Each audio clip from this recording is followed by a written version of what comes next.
Gloria al Señor, qué rico estar en la casa del Señor y poder experimentar juntos y ser reales, ser humanos, ser realmente los hijos de Dios que experimentan la belleza de la gracia del Señor en esta tarde. Así que estamos listos para recibir la palabra. Diga conmigo, Señor, háblame, toca mi corazón. Amén. Todo empezó con una silla vacía. Era un martes por la noche, el salón estaba listo, las luces tenues, las Biblias abiertas, el café aún caliente, esos momentos ricos que a veces uno experimenta con otra gente alrededor, la gente que te cae bien y también la que te cae mal, ¿no? De vez en cuando.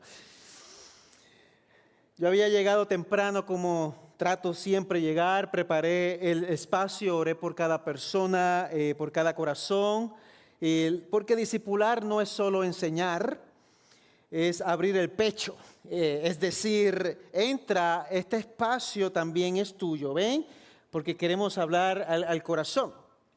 Así que los minutos pasaban y cada uno fue llegando, uno con su sonrisa de siempre, otro con lágrimas escondidas, pero había una silla vacía. Y no era la silla cualquiera, era la de él. Sin mencionar nombre, era la de él, el que decía, pastor, yo nunca voy a fallarle, el que me abrazaba con fuerzas al orar, el que me preguntaba por textos bíblicos, el que decía que Dios lo llamaba a cosas grandes, cosas importantes, pero esa noche no llegó, y tampoco la siguiente. Y tampoco la otra. Lo llamé, lo busqué, le lloré, también oré. Y un día supe por otros que se fue, que ya no estaba, que dejó la fe, que se alejó, que ahora dice que ya no cree. Y mi corazón en ese momento se rompió en silencio. ¿Te ha pasado antes a ti?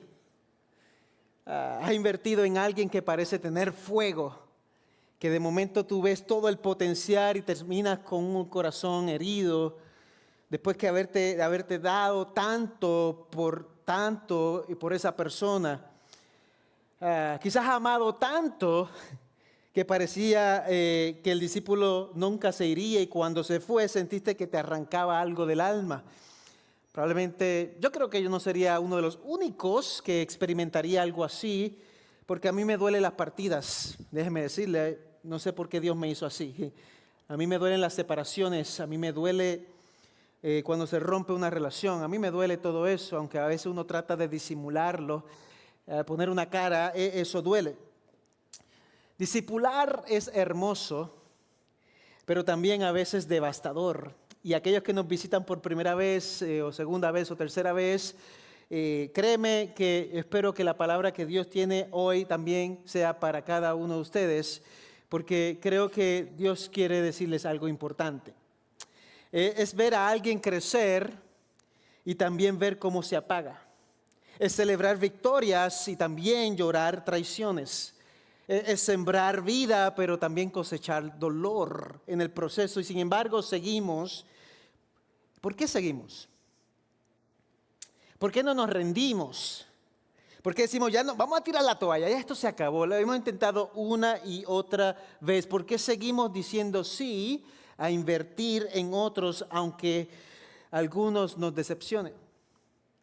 Y no estamos hablando nada más quizás de la iglesia, no estamos hablando de un grupo de vida, estamos hablando de sus hijos, estamos hablando de nietos, estamos hablando de amigos o amigas. Estamos hablando de personas que has dado de tu tiempo, de tu esfuerzo, de tu calidad de vida y de momento, ¡boom!, como un suspiro, ya no está. ¿Pero por qué lo hacemos? ¿Por qué discipulamos en la iglesia? Porque, primeramente, puedo decir, Jesús hizo lo mismo primero. Porque Él amó a Pedro sabiendo que lo iba a negar. Porque Él invirtió en Judas sabiendo que lo iba a traicionar, y aún así lavó sus pies, aún así se arrodilló frente a ellos, les partió el pan, les llamó amigos. Y es increíble, hoy quiero hablarte a ti que estás discipulando, que estás invirtiendo en alguien, a ti que has sido herido, alguien que ha sido en todo este proceso caminando y has querido rendirte y dices, no voy más.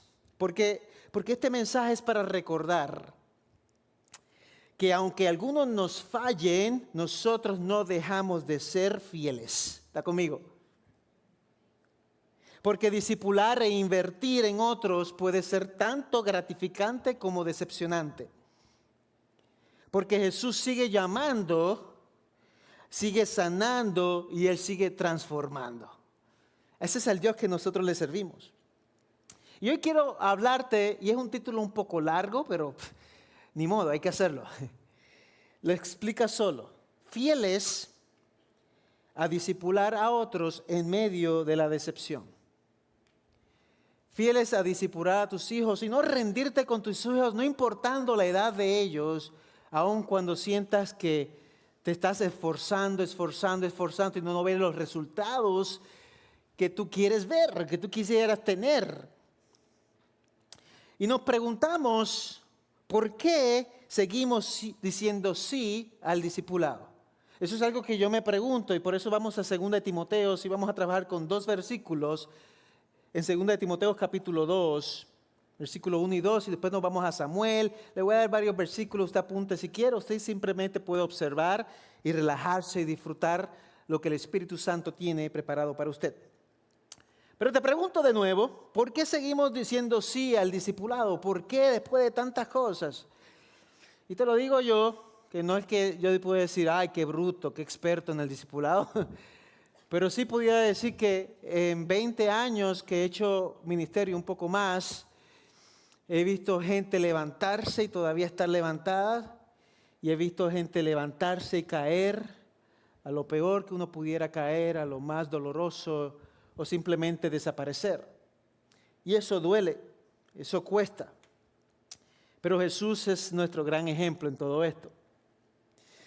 ¿Qué es ser un discípulo? Te lo voy a dar 2 definiciones muy rápidas y muy, espero yo, sencillas. Discípulo es alguien que sigue a Jesús, aprende de Él y vive como Él. Tan sencillo como eso. Discípulo es alguien que sigue a Jesús, aprende de Él y vive como Él. El discipulado, por otro lado, es el proceso de crecer y aprender a vivir como Jesús cada día. Y a mí me gusta mucho la palabra discipulado porque yo la conecto mucho con la palabra disciplina.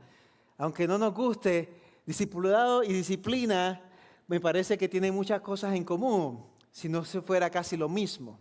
¿Ustedes creen que los discípulos no iban derechitos detrás de Jesús? Aunque 2 o 3 estaban ahí metiendo la pata de vez en cuando, como todos nosotros lo hacemos. El discipular puede traer decepciones. Yo he recibido decepciones, pero creo que decirte algo mucho más importante quizás también. Yo he decepcionado muchas veces. Y eso es lo más doloroso también que uno puede experimentar.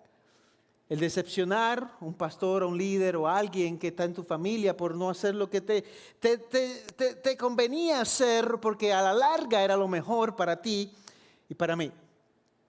Ahora, el discipulado se puede ver de muchas maneras. Se puede ver en un grupo pequeño, cuando se reúnen los grupitos pequeños o cuando tenemos estudio bíblico los domingos a las 9:15 de la mañana. Que llegan algunos así con el café, todo como que, ¿por qué tan temprano, no? Medios, ¿por qué no lo podemos hacer más tarde? O lo podemos hacer los miércoles en la noche mientras tenemos a las 7 de la noche oración y un poquito de discipulado, un tiempo. Lo puedes hacer también en los grupos de vida mientras se reúnen, lo puedes hacer con tus hijos uno a uno, lo puedes hacer con la familia, lo puedes hacer como estoy haciendo yo en público. Esto es parte de un discipulado. Y Jesús era experto en hacerlo de diferentes maneras. ¿Y sabes qué? Lo que Dios hace en ti no debe quedar en ti. Eso es discipulado. La carta de 2 de Timoteo fue escrita desde una celda, una cárcel húmeda en Roma alrededor del año 63 después de Cristo. Ya Cristo había fallecido, pero después resucitado y después elevado al cielo. No se quedó en la tumba. Y poco antes del martirio de Pablo, él está escribiendo esta cartita. Ya él no era el apóstol que recorría mares, ciudades, que estaba en un barco, que las serpientes ya no le hacían daño. Ahora era un hombre marcado por cicatrices, traiciones, cadenas. O sea, ya había vivido bastante. Tú tienes 60, 70, 80 años, ya tú has vivido traiciones, tienes cicatrices. Estoy seguro aquí que hay gente con cicatrices que han vivido, han pasado, han llegado, han dado la milla extra. Tiene millaje, dirían por ahí. Y él está escribiendo esta carta y básicamente un testamento espiritual dirigida a su hijo de la fe, un joven líder enfrentando una iglesia temerosa, un mundo hostil. Y mira lo que le dice como un tono bien paternal, vamos a decir pastoral, el versículo 1. Le dice, tú pues, hijo mío, fortalécete en la gracia que hay en Cristo, que Jesús. Yo diría hijo o hija en este lugar. Noten que no le dice esfuérzate en tu carácter, esfuérzate en tu poder, ni confía en tu capacidad. Él está diciendo, le dice a él, fortalécete en la gracia. Porque solo la gracia nos da fuerza cuando las fuerzas humanas se agotan. La gracia es un regalo inmerecido de parte de Dios para nuestra vida. Así que discipulado no empieza con esfuerzo propio, empieza con gracia recibida, porque nadie puede dar de lo que no ha recibido. Por lo tanto, si tú has recibido algo en tu vida de Dios, tu responsabilidad y mi responsabilidad es pasárselo a otros, a otra persona. Y mira lo que dice el versículo 2. Y lo que has oído de mí en la presencia de muchos testigos, eso encarga a hombres fieles que sean capaces de enseñar también a otros. Es una cadena viva. Es como un fuego que se pasa de antorcha en antorcha. 4 generaciones en un solo versículo. Dice Pablo a Timoteo, a hombres fieles, Timoteo a hombres fieles, esos hombres a otros, y por eso 2000 años después todavía tú escuchas de Jesús, porque se va pasando de generación en qué, en generación. Si eso se hubiese detenido ahí, yo no sé dónde tú y yo estuviéramos hoy, perdiendo el tiempo. Así que déjame contarte de alguien llamado Elías. No es Elías el profeta en la Biblia, no es Elías que haya estado aquí, así que los Elías aquí se pueden respirar hondo, no se trata de ti. Pero era un joven salvadoreño que conocí en un viaje misionero, tenía 18 años, vivía en una zona roja, le llaman zona roja, y su hermano estaba preso por extorsión, pero un día un líder creyó en él. Y eso es lo que pasa cuando alguien cree en ti, cuando alguien te ve con los ojos de Dios. Alguien creyó en él y en el proceso pasó día, tarde y noche para discipularlo. Él tuvo altas, tuvo bajas, estuvo en ese proceso, pero le enseñó a leer la Biblia, lo llevó a compartir comida a personas sin techo en el proceso. Fue experimentando, ok, esto es lo que es Dios, yo veo algo en ti, sígueme. Y conmigo vamos caminando, no es solamente una enseñanza escrita es algo práctico. Y lo lindo de todo es que él me enseñó, me dijo que ese proceso lo llevó a ser la persona que es hoy. Y Elías es pastor. ¿Qué pasó ahí? Alguien invirtió en él, como Pablo en Timoteo. Alguien invierte. Elías no fue un producto de un evento, un accidente, cayó del cielo, algo pasó. No, alguien pasó tiempo, alguien quizás se rompió las rodillas orando por un discípulo fiel y Dios se lo había permitido. Yo siempre he dicho, y lo diré aquí todas las veces que sea, porque yo sé que quizás también me están viendo por internet mis padres, y es que una de las razones por la cual yo estoy aquí afuera, aquí arriba con cada uno de ustedes aquí en la iglesia, y que Dios me ha sostenido, es por las rodillas de mis padres. Por mis padres, las rodillas, la oración. Hay veces que yo hasta me desesperaba porque mi mamá ora tanto. Si se callara un poco, si se relajara un poco, ¿por qué tanta oración? Y tiempo después cuando Cuando ahora tengo 43 años de edad, ya no soy el niñito de aquel día que se quejaba, ¿por qué mi mamá me pone las manos con aceite en la cabeza si yo no quiero lavar el pelo hoy? ¿Por qué? ¿Por qué, mami? ¿Por qué? Y ahora a la primera persona que yo llamo, cuando yo tengo una situación difícil, no es mi pastor aquí en 121, no es a quien llamo, a mi mamá. Mami, aquí voy con el rabo entre las patas. Tienes aceitito por ahí, úngeme completo si quieres. Porque yo sé que Dios la escucha, pero más que eso, porque yo sé la fidelidad de alguien que ora por un discípulo, quizás por un hijo, una hija, o también quizás que no es sangre, no es un hijo de sangre, de carne y hueso, pero sí es tu hijo espiritual o tu hija espiritual. Y muchas veces requiere sudor. Y aquí vemos claramente, básicamente yo diría la parte chistosa, que hablando de mi mamá de una vez y por todas, y quizás cada uno de ustedes aún siendo adultos, es esto, que a veces discipular se parece más a cambiar pañales que a predicar sermones. Es limpiar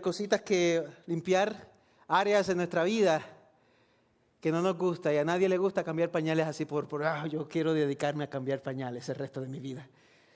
Yo diría, ya yo estoy loco que mi niña ya no tenga que cambiar pañales. Primero me ahorro los pañales y segundo me ahorro el tiempo cambiando pañales. Pero muchas veces el discipulado es eso, es ensuciarte las manos en las luchas del otro, amar en las recaídas, repetir 1000 veces la misma verdad hasta que florezca. Y por eso, pero esa es la misma gloria del discipulado en el proceso. No se trata de lo que ves ahora, sino de lo que Dios ve que va a ser mañana. Estás viendo el futuro, el proceso te va a llevar al futuro, y un discipulador ya ve el futuro y no se enfoca tanto en el presente, donde tus dolores de cabezas pueden llevarte a decir no más, me rindo, no quiero más. Y te dice, no, aguanta, ¿sabes por qué? Porque el fruto se va a ver, hijo, hija, padre, discipulador que está aquí presente. Jesús lo vivió así, pasó la mayoría de su tiempo no predicando multitudes, sino caminando con 12 hombres. Uno lo traicionó, otro lo negó y todos huyeron. En el momento más difícil, el momento más clave de todo el clímax de la historia de Jesús, en el camino hacia la cruz, se desaparecieron. Lo mismo que comieron con él la noche anterior, que lloraron con él. Maestro, jamás esto te pasará a ti. No, maestro, no te lo creo. No, si es necesario. No te lo creo. No te voy a negar. Y Jesús ya lo veía todo. ¿Y qué te dice eso? Que el discipulado es una inversión a largo plazo. No es inmediato, es algo eterno. ¿Y qué nos dice eso hoy? Que cada conversación con tu hijo, cada café, cada momento con tu discípulo, cada oración por ese joven confundido, está escribiendo un futuro que tú quizás no veas, pero el cielo sí celebra. El cielo ya está celebrando el proceso. Y créeme, es un proceso en la vida, porque alguien quizás te discipuló de joven. Algunos quizás que crecieron en el evangelio dicen, yo me acuerdo de esa maestra o ese maestro cuando yo era jovencito, un niño que me enseñó la clase bíblica, que uno diría, ¿qué impacto habrá tenido? Sí, uno se recuerda cosas del pasado porque Dios usó cada persona que puso en tu lugar para poner una semilla en ti. Amén. Y lo mismo Dios te llama a poner semillas en otro, aun cuando las circunstancias no parecen las mejores en tu caminar. No estás llamado a impactar masas, sino a invertir muchas veces en uno que impactará a muchos. Eso es parte del proceso. Ahora, hay razones por las que los discípulos decepcionan a veces. Contándome a mí, contándote a ti. Vamos a ponernos en este caminar importante. El primer gran obstáculo en el discipulado es uno que es lo más doloroso, es el temor al hombre. Y quizás usted se pregunte, ¿qué es eso? Cuando temes más al hombre que a Dios, terminas perdiendo el propósito de Dios. Cuando te asegura de que el hombre, la opinión del hombre sea mejor que la opinión de Dios, le pone en primer lugar la opinión del hombre a la opinión de Dios, los resultados son devastadores. Este miedo, ese temor constante a los que otros piensen, digan o hagan. Y no hay mejor historia en la Biblia que una persona llamado Saúl, para ilustrarlo. Fue un rey, el rey de Israel para el siglo XI antes de Cristo. En Israel estaba un rey. Saúl había sido elegido como el rey en la historia del pueblo y fue pedido por ellos. Él quería el pueblo ser igual a las naciones. Dios no quería darle un rey porque él quería ser el rey soberano sobre ellos. Yo hubiese preferido eso, créeme. Pero dame rey, dame rey, dame rey. Estaban todos con muchas quejas en el proceso. Queremos ser igual a otras naciones. Ya estás en la tierra prometida. ¿Para qué quieres más? Fluye leche y miel. No queremos igual a otras naciones. Ok, te damos al rey Saúl. Y Saúl, con su imponente estatura y apariencia, parecía hecho a la medida, una medida perfecta, pero detrás de su imagen había un corazón inseguro. Y eso lo llevó a decepcionar a Dios en su caminar. Lo llevó a decepcionar a un profeta llamado Samuel y a todo el pueblo. Y en 1 Samuel 15:4, mira lo que dice. Saúl prepara ahí su ejército y dice: entonces Saúl convocó al pueblo, los contó en Telaim, 200,000 soldados de a pie y 10,000 hombres de Judá. O sea, estaba listo, era un comandante de guerra, vamos a guerrear. Era una gran misión destruir completamente a un grupo llamado los amalecitas. Así que eran unos enemigos históricos del pueblo de Dios y Saúl no obedeció completamente. Mira lo que hizo Saúl. Dice, pero Saúl y el pueblo perdonaron a Agag. Dios le dijo, destruye todo. Cuando Dios dice algo, es mejor de obedecerle. No a medias, a completa, de manera completa. La obediencia a media no es obediencia, es un paseíto. Cuando Dios nos llama hay que obedecerlo de manera completa. No lo dejes a media tu caminar en el Señor. Pero Saúl lo que hizo en este proceso, cuando Dios le dijo, destruye todo, mira lo que hizo, dejó cosas vivas o gente viva, o se llevó cosas que no debió llevarse. Terminó matando su llamado, porque fue obediente a medias. Cuando Samuel llega, que era este profeta, Saúl, como buen político de campaña, muchas veces las excusas que nosotros ponemos, dice, bendita sea del Señor, he cumplido el mandamiento del Señor, versículo 13. Pero Samuel responde con una de las líneas más épicas, pero también sarcástica en toda la escritura, cuando le dice, ¿qué es este balido de ovejas en mis oídos? No podía ni escuchar a Saúl bien porque había ruidos a la distancia, sonidos en sus oídos, y decía que y mugido de bueyes que oigo. Es interesante, ¿no? Samuel está tratando de hablar y detrás de toda esa habladuría de que sí, yo obedecí al Señor, hice lo que me... No, la realidad es que estaba haciendo lo incorrecto y lo que estaba detrás de eran ve. ¿Quién habla así? Era muy claro que quizás las mismas ovejas están diciendo, no, es traicionero. Él metió la pata, llévatelo.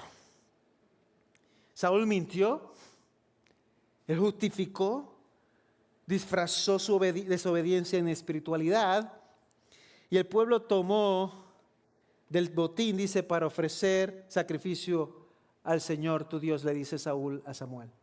Quizás se lo dijo con otro tono. El pueblo tomó del botín para el Señor, o sea, te desobedezco, pero lo que hice de desobediencia se lo voy a entregar en el altar al Señor. Qué barbaridad, ¿no? Qué hombre en el proceso. Y dice, Señor, básicamente es como decir, Señor, robé, pero fue para darte el diezmo.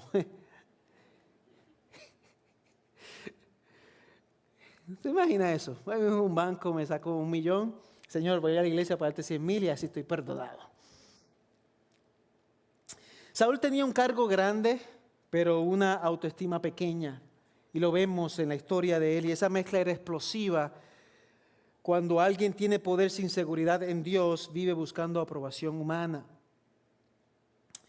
Y el Proverbio 29-25 dice, el temor al hombre es un lazo, pero el que confía en el Señor estará seguro. Así que Saúl quiso complacer al pueblo más que a Dios, y en el versículo 24 mira lo que dice, he pecado pues, he quebrantado el mandamiento del Señor, y dice, porque temí al pueblo y escuché su voz. ¿Está conmigo? Ese es un problema, el temor al hombre. ¿Qué es lo que dirán? Me comporto según lo que la sociedad me dice. Vivo como un cristiano la secreta en mi trabajo por temor al hombre. No digo quién realmente soy en el Señor porque soy temoroso de lo que puede decir la familia, la gente alrededor. Y créeme, ellos no fueron tu creación, tu creador. Tu creador se llama Rey de Reyes y Señor de Señores, a quien le servimos. ¿Cuántos le pueden dar un aplauso a Él? Al Señor de Señores. Es como que un hijo me niegue después de tanto. Después de tantos años, después de tanto, dice, ya me niegue. Eso pasa en la adolescencia. Papi, no me des un besito frente a la escuela que me van a decir las chicas. No me abraces así en privado, mejor en privado. Casi siempre le hacemos eso al Señor ya de adultos. Y es por el temor al hombre. Y mira lo que dice aquí, dice, ¿hasta cuándo te lamentarás por Saúl? Le dice Dios a Samuel, porque Samuel se quebrantó de corazón cuando escogió un rey ungido. Y dice, ¿hasta cuándo te lamentarás por Saúl? Después que yo lo he desechado, llena tu cuerno de aceite y ve. Es como si Dios le dijera, deja de llorar de lo que yo ya no respaldo y ve a ungir lo que estoy levantando. Y eso nos pasa muchas veces en el discipulado. Y ahí entra en escena David, el menor, el olvidado, un rey de luego, y dice básicamente en el versículo 7, no mire su apariencia, porque Dios no ve como el hombre ve. El hombre mira la apariencia exterior, pero el Señor mira ¿qué? El corazón. El Señor mira el corazón. Y como bien dije, he pasado por procesos en la vida. Yo he sido discípulo y todavía lo soy. Y también he tenido discípulos. Viene a la mente alguien que mientras yo pastoreaba en California, yo quise con todo mi corazón. Hoy vamos a entrar a la confesión. Yo quise con todo. Yo ni sé por qué lo quise. Yo lo amaba. Eso solamente lo hace el Señor. Y varias cosas pasaron en el proceso de mi entrega hacia esta persona. Quizás a veces yo digo, Señor, yo me entrego a la gente equivocada. Así pasé muchas veces esas luchas con el Señor. Pero este joven, ya mayor un poquito, en sus casi ya 40, yo diría joven, pero claro, yo soy un joven de 40, por si acaso. Se quedó así, ¿verdad? Sale de las gangas, todo tatuado, todo completo, bien así pero temeroso, o sea, de la ganga de Los Ángeles, ya te puedes imaginar. De las pandillas, no sé cómo le llaman en Puerto Rico, ganga, pandillas, ya conoces lo que le estoy diciendo, ¿no? Había hecho todo lo que no deberíamos hacer en la tierra. Y él llega en una ocasión y tenía tanta gracia, y tiene tanta gracia todavía, que era tan fácil llegar a su corazón y era tan fácil llegar al corazón de uno, porque por alguna razón Dios estaba haciendo algo muy especial. Yo tengo muchas historias acerca de él y yo le doy gracias a Dios por su vida y todavía donde quiera que él esté, yo espero que Dios le esté usando o ayudando en el proceso. Pero quiero contarle una de ellas rapidito. Cuando yo estaba en la junta de la iglesia, que es un grupo de ancianos o de personas que lideran la congregación, yo los convencí para que le diéramos un cuartito dentro del templo. Porque era un discípulo fiel que yo quería entregarme todo. Y aquí nadie le voy a dar un cuartito en este lugar. Y después de un tiempo donde iba, venía y también me ayudaba y estábamos planificando cosas, yo veía que como que había cambiado un poco y estaba como recayendo, aunque no tenía dónde irse, él volvía y regresaba a su cuartito, que era una torre que había unas campanas. Y yo tranquilo, Señor, ¿qué está pasando? No sé, algo está pasando con su corazón. Y un día Dios me conmovió mi corazón, me puso una carga en el corazón y él no estaba allí, estaba en otro lugar haciendo unas cuantas cosas y iba a regresar más tarde y me dio con ir a su cuartito. Claro, era privado, era su cuartito, era algo que yo le estaba otorgando. Y en la iglesia algunos me dijeron, no hagas eso, no hagas eso, pero vamos a hacerlo, vamos a ayudarle.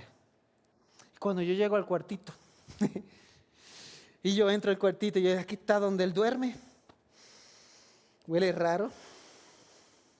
Yo, ay, Señor, ¿qué está pasando aquí? Ay, Señor, que no sea eso.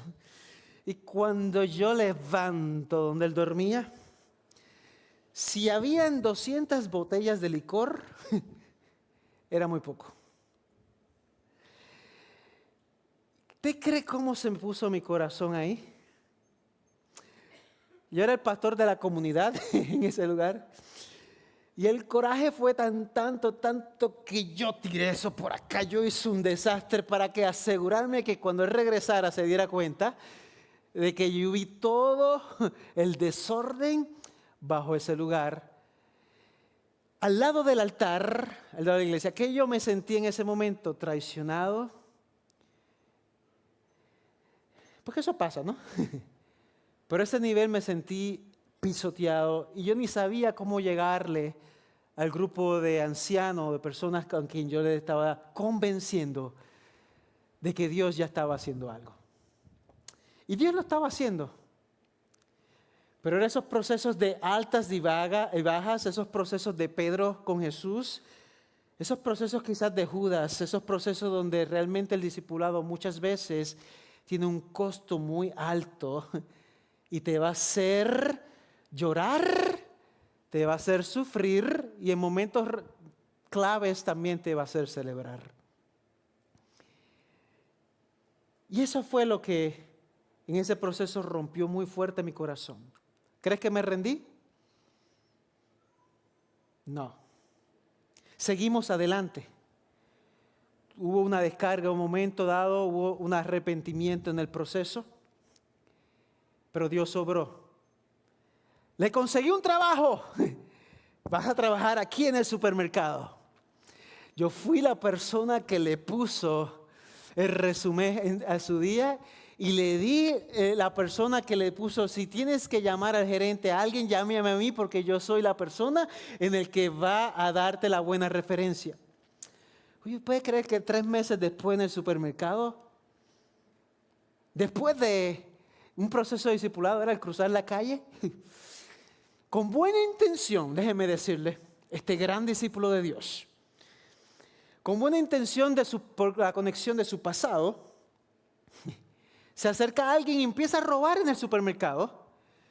Y con buena intención, por ser un buen discípulo de su pasado, para querer hacerlo bien y defender el supermercado, la apuñaló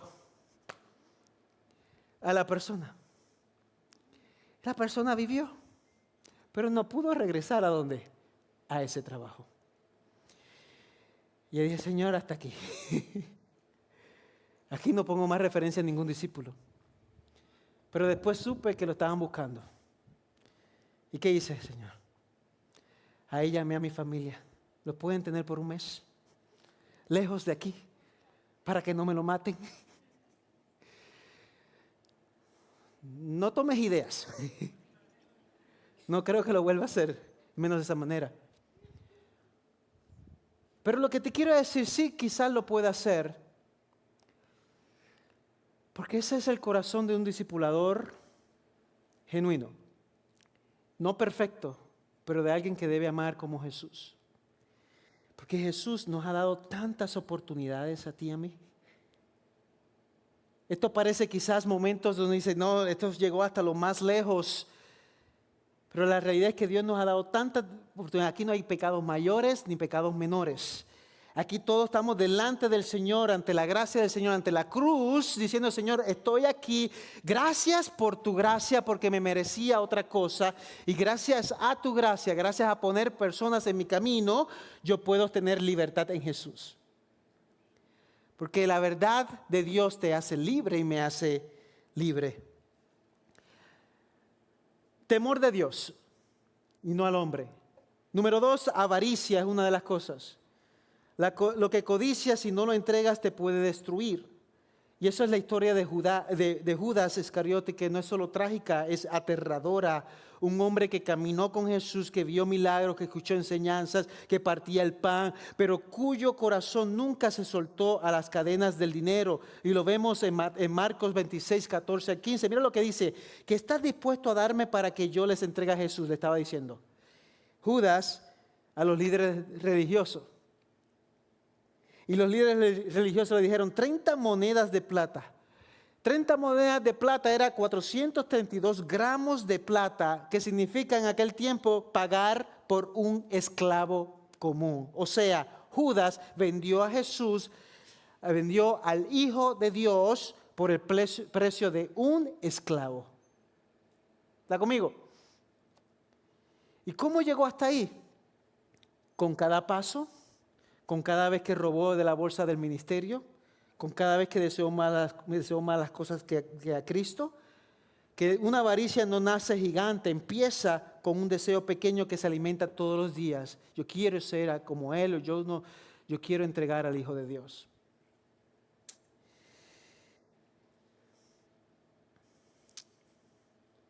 Punto número 3. Quiero ir más rapidito. Quizás miedo o incomodidad. No todos los que decepcionan lo hacen por avaricia o por rebeldía. Algunos se van por miedo, por incomodidad, por no estar listos. Y ese fue el caso de Marcos. El discipulado no es para cobardes, pero Dios no se rinde con los que tropiezan. Esa es la realidad. Amén. El discipulado es así. Y el relato de Hechos capítulo 15 sucede años después de que Pablo y Bernabé había completado su primer viaje misionero. Dios estaba haciendo cosas grandes, iglesias plantadas, vidas transformadas, milagros, prodigios, pero también oposición, persecución y agotamiento en el proceso. Y en medio de este contexto, Pablo propone lo siguiente. Dice, volvamos y visitemos a los hermanos para ver cómo están. Y Bernabé, siempre el alentador, dice, llevemos también a Marcos, otro discípulo. Pero ahí empieza la tensión. Pablo consideraba que no debían llevar consigo a quien lo había desertado en Panfilia. O sea, los mismos discípulos tuvieron sus encontronazos. Marcos se había ido antes y en medio de una misión abandonó el barco. Y eso a Pablito no le gustó. En medio de una misión abandona. ¿Fue miedo? ¿Desánimo? ¿Inmadurez? No lo sabemos con certeza, pero sí lo que sabemos es que Pablo no lo perdonó fácilmente. Era incómodo. Y el texto dice en el versículo 39, se produjo un desacuerdo tan grande que se separaron el uno del otro. Qué triste, ¿no? Los dos grandes líderes misioneros se separaron. Y esto no fue una decisión o discusión superficial. Ay, vamos a separarnos, no. Fue una división bien fuerte. Y todo por alguien que se rajó, que se quitó. Y aquí hay una verdad cruda del discipulado. A veces inviertes en alguien que crees en su potencial, lo invitas a algo grande y cuando más lo necesitas, te deja. Y eso duele. Eso duele tanto que como Pablo uno prefiere no volver a intentarlo más. Entonces vemos más adelante, décadas después, Pablo escribe desde la prisión en Roma, como hablamos, y ya está viejo, está solo y el fin de su vida se acerca. Y en 2 Timoteo 4:11, mira lo que dice, solo Lucas está conmigo, toma a Marcos y tráelo contigo porque me es útil para el ministerio. Décadas después, ahora me es útil. Pablo pidió a Marcos, aquel joven que falló, ahora es útil. ¿Qué pasó en el medio? No tenemos los detalles, pero sabemos que lo restauró, que Bernabé no se rindió con él, que alguien lo siguió enseñando, discipulando, animando hasta que volvió a levantarse. Y mira lo que dice en Colosenses 4:10. También Marcos, el primo de Bernabé, si va a verlos, recíbalo también. ¿No le ha pasado eso? ¿No lo ha vivido? Claro, mi amigo de California, mi discípulo de ese tiempo, todavía si yo le escribo, ¿lo puedo conseguir? Me dice, pastor, ¿cómo está? Yo digo, discípulo, ¿cómo está? ¿Te acuerdas aquel día? Aquel día que me parecía a Jesús que viré las mesas boca arriba. Que era el mueble boca arriba. Porque el lugar donde yo estaba era santo, diría yo. Y esa es la vida de cada uno de nosotros, hermanos y hermanas. Y el punto 4, y casi último, es la hipocresía. La hipocresía no se corrige escondiéndola, sino confrontándola con la verdad del Evangelio. ¿Cuántos nos gusta la hipocresía?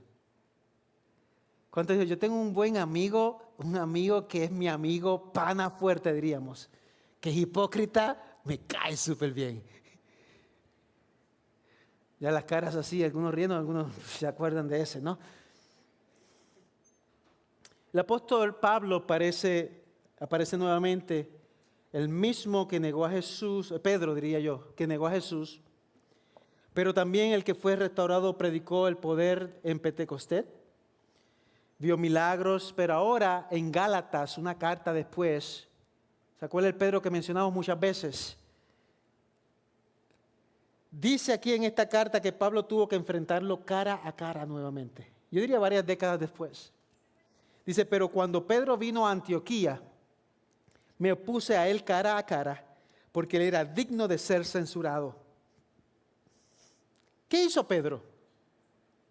Antes comía con los gentiles, algo radical para un judío conservador.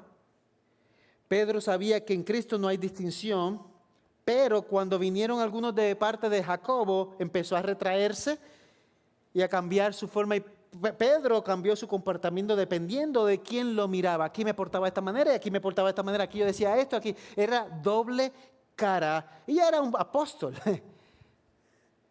Cuando estaba con los gentiles compartía mesa, pero cuando llegaron los judíos de Jerusalén se escondió. Se distanció, se avergonzó y actuó como un veneno silencioso. Y la hipocresía es contagiosa.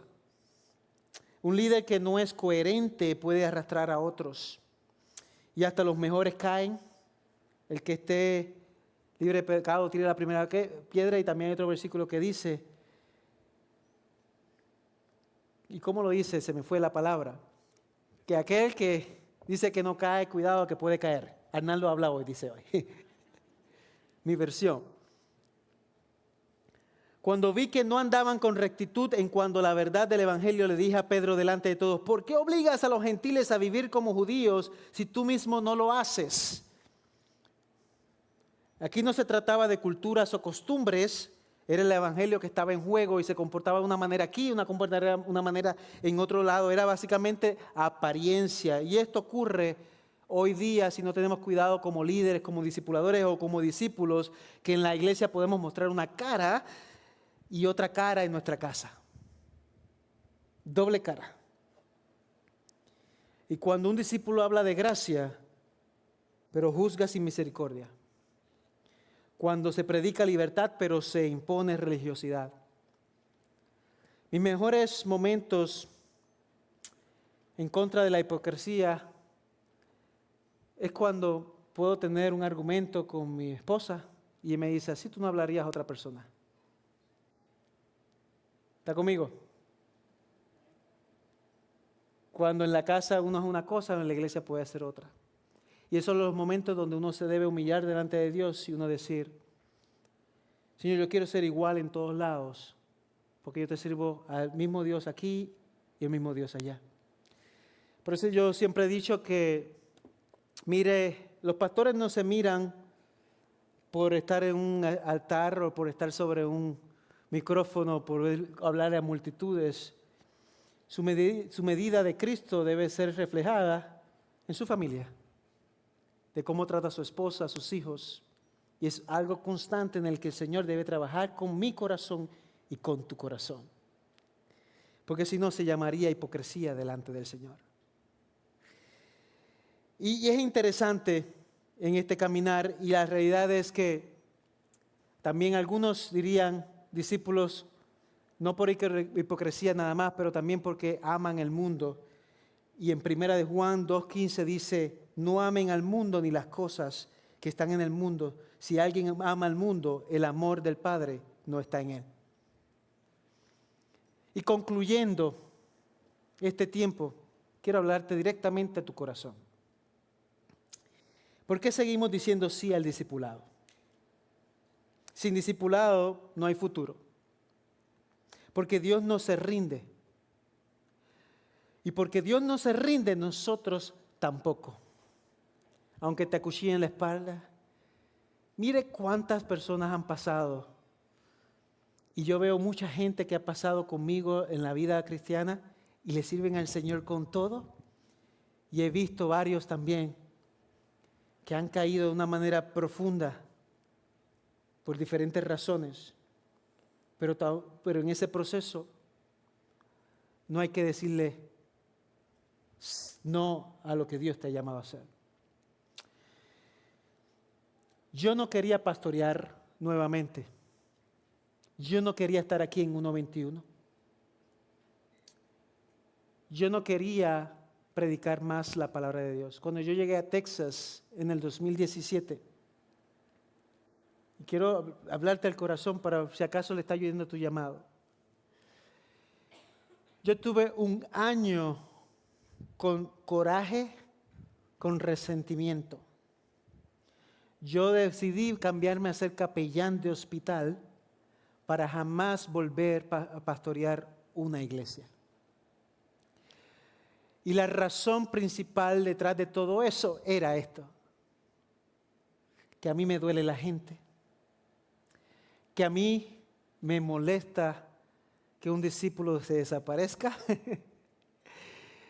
que a mí la experiencia que les acabo de decir hace un ratito era de ver invertir en alguien y de momento todo patas arriba. Yo no quería más. Hay gente que allá afuera dice, yo no voy a la iglesia porque está lleno de gente hipócritas. Yo llegué a este lugar y me senté aquí escondido entre mucha gente sin volver a querer ser parte de una iglesia para servir el resto de mi vida, después de 20 años entregado a la iglesia. ¿Por qué? Porque comencé a decirle en mi corazón no al discipulado. Y yo me pregunto si esa era la mejor dirección. No, porque 2 años después Dios fue sanando mi corazón y decirme, no, si yo no me rindo contigo, ¿por qué tú te rindes de tu llamado? Y eso te lo digo yo a ti hoy. Si yo no me he rendido contigo, ¿por qué te rindes de lo que Dios está poniendo en tus manos? Y esa fue la mejor decisión. La mejor decisión es llegar a este lugar ahora cada domingo y darle un abrazo a cada uno de ustedes y amar con brazos abiertos, sabiendo de que en este lugar hay muchos Juanes, en este lugar va a haber mucha gente lista para servir, en este lugar hay gente pasando aquí por procesos, en este lugar Dios está trabajando y le vamos a decir que sí al discipulado, que sí a lo que Dios nos está llamando a hacer, porque dice la palabra, con toda diligencia guarda tu corazón, porque de él brotan los manantiales de la vida. La clave es guardar el corazón, entregar al que el Señor, confía en el Señor con todo tu corazón y no te apoyes en tu propio entendimiento, reconócelo en todos tus caminos y él enderezará tus sendas. Romanos 8:28 dice, porque sabemos que para los que aman a Dios, todas las cosas cooperan para bien.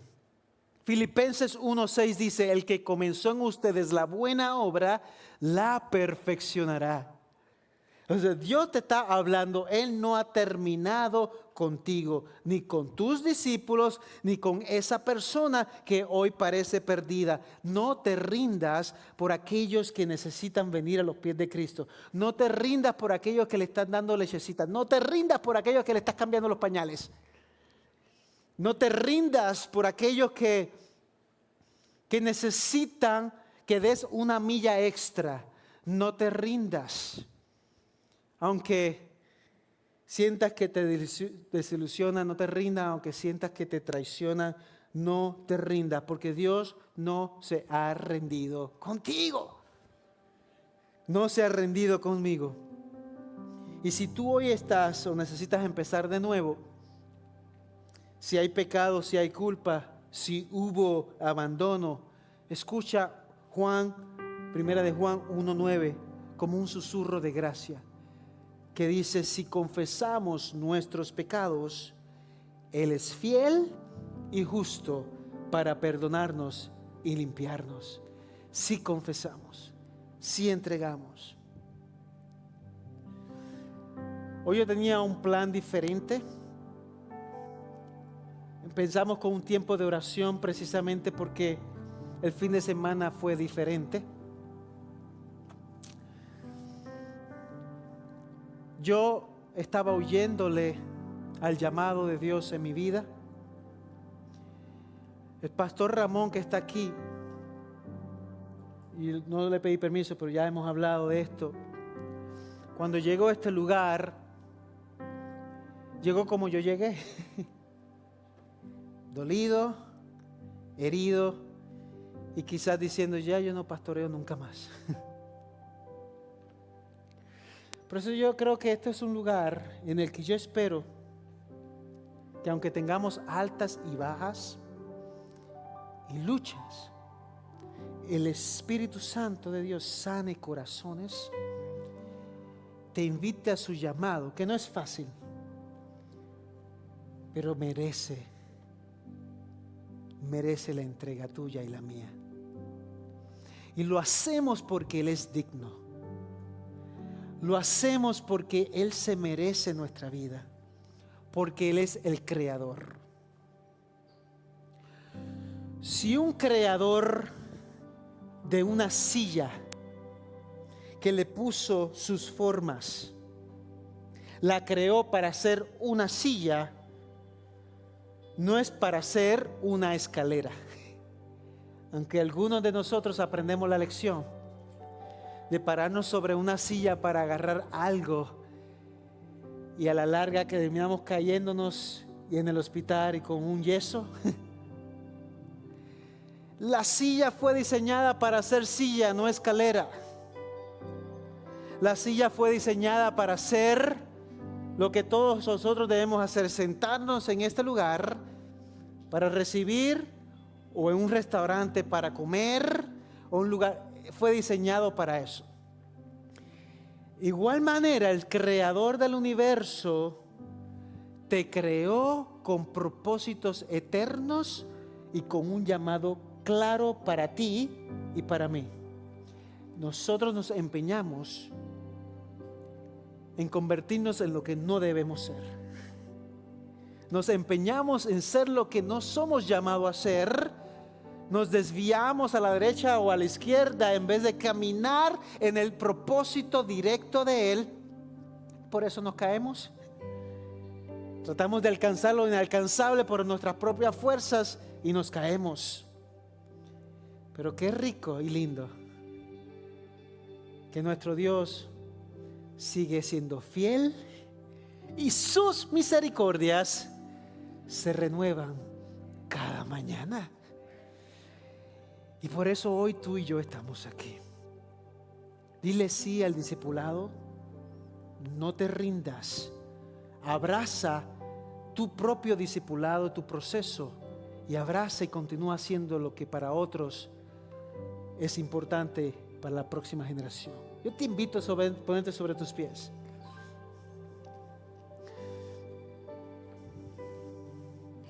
Señor, gracias por este tiempo y tu mensaje. Yo simplemente soy un instrumento de comunicación imperfecto. Comunicación imperfecta, Señor, imperfecta, porque la realidad es que yo puedo tratar, pero tu Espíritu Santo es el que convence, el que enseña, el que guía. Señor, gracias por la persona que mencioné, en el que por un momento dado me quise arrepentir de abrazar y discipular en California, por las tantas veces que se intentó y que todavía cayó. Pero Señor, cada uno de nosotros vamos por procesos en la vida. Cada uno de nosotros tiene muchas cosas debajo de nuestros colchones escondidos. Hasta que un día sale y se descubre toda la basura. Y solamente nos tenemos que rendir delante de ti, Señor, y decirte cuánto necesitamos de ti, que sin ti no podemos, Señor. Dile: Señor, sin ti no puedo. Señor, sin ti no puedo. No podemos sin ti, Señor amado. Iglesia, no podemos sin el Señor. Y si hay alguien aquí en este lugar que hoy necesita oración, el altar está abierto. Si hay alguien en este lugar que hoy necesita intervención del Espíritu Santo en su corazón, el lugar aquí, cuando digo el altar está abierto, me refiero que puede pasar aquí al frente. Y habremos algunos que vamos a orar por ti, porque el Señor no se rinde contigo. El Señor sigue trabajando contigo. Johnny es un gran ejemplo de eso. Johnny, acércate. Johnny, eres un siervo de Dios. Nadie puede decir lo contrario. Johnny nos miraba en la internet desde la cárcel por varias semanas, varios meses. Y allí estaba él en la cárcel mirando semanalmente, recibiendo del Señor, diciéndole sí al Señor desde la cárcel, y Dios diciendo: yo no me rindo contigo.